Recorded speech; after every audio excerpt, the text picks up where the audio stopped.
Rookie draft season has begun, and by far one of my biggest early takeaways is that Brock Bowers is being completely misvalued in rookie drafts, and here's why. Brock Bowers goes to the Las Vegas Raiders, and everybody panics, but not me. I am still very much in on this talented pass-catching tight end. Looking at the Raiders' landing spot, and I recognize it's not Cincinnati, it's not even the New York Jets. There were better, more exciting landing spots with more exciting quarterbacks, but you have to understand, folks, most fantasy prospects don't get smash landing spots, right? Most are right in the middle of the road, just like Brock Bowers to Las Vegas.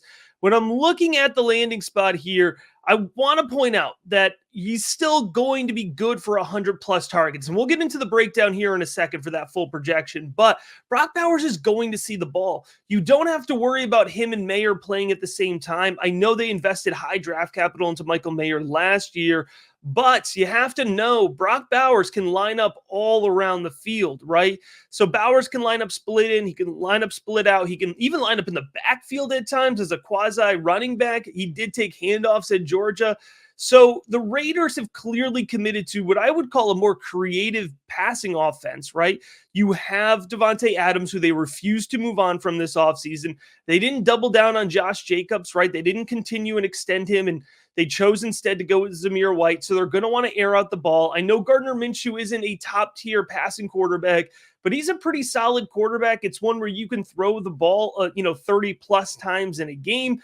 And look at it now. You have Adams on the outside. You have Myers in that flanker role. They're going to really open up the underneath in the middle of the field for Brock Bowers, which is where I think he's going to absolutely eat. You can still have Michael Mayer on the field here in line. You can run two tight end sets or have both of them on the field without playing a two tight end set. So there's options here. There's creativity when it comes to the Raiders offense. And I know that might be difficult to picture in your head to really understand. And that's why for me, it's so important whenever I'm doing rookie rankings, whenever I'm doing rookie value, I always put them into my projection spreadsheet before I, spit out a ranking for them, because that actual fantasy production is so critical and it can be hard to understand in the abstract. So when we're looking at Brock Bowers' projection here, what we're going to see is even if you give him 18% of the team market share, which isn't an unreasonable number. Jacoby Myers last year had 18% of the team market share, right? So you give him that's going to be 103 targets. And Brock Bowers has sticky hands. He has reliable hands. He holds on through contact. So even if he's getting peppered with a lot of his targets in the middle of the field, I'm confident he's going to have a high catch rate there. So let's pull in 74 receptions for Brock Bowers at 11 yards per reception, which is a pretty reasonable number to give a tight end. It definitely could be higher, which would make this projection even more enticing. That's 819 yards, though. That feels like a really safe floor projection. I want to emphasize here that I am not going aggressive with this projection. If I was going aggressive, I could have Brock Bowers up to 12 and a half yards per reception. I could have him, closer to 84, 85 targets if I really wanted to increase that catch percentage. I could up his market share to 20, 22%, more in a Sam Laporta type range. I'm being reasonable with this projection, and I'm giving him 6 receiving touchdowns.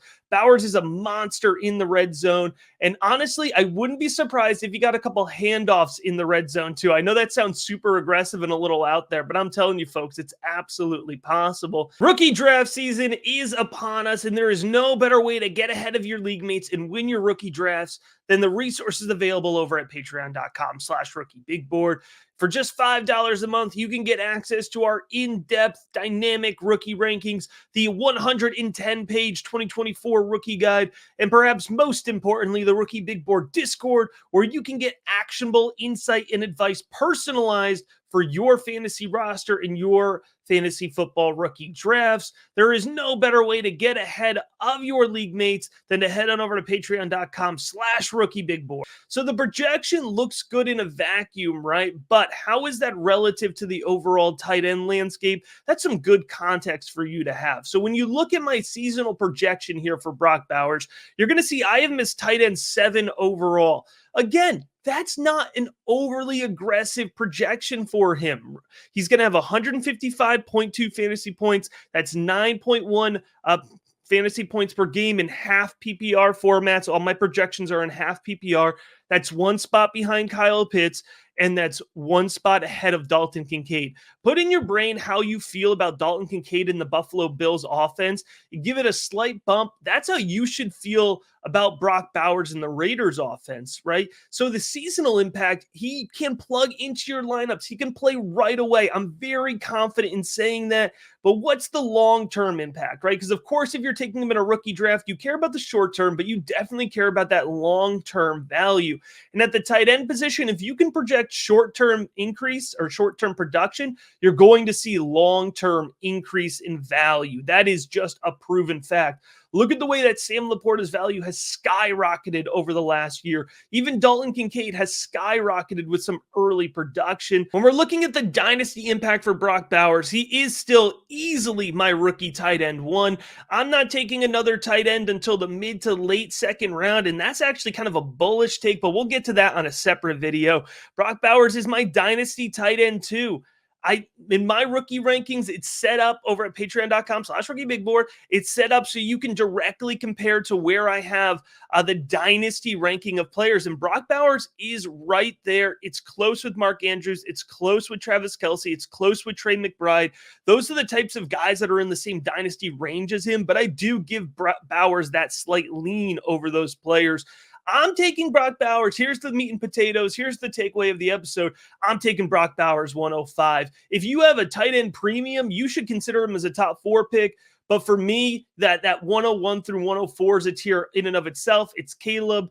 It is Jaden Daniels. It is Marvin Harrison Jr. And it is J.J. McCarthy for me. Those are my 4 players in that 101 to 104 range. And then I think it's wide open. And so I'm taking Brock Bowers at 105. I'm getting that positional value, especially if you're playing in a tight end premium league. It should be an absolute no-brainer.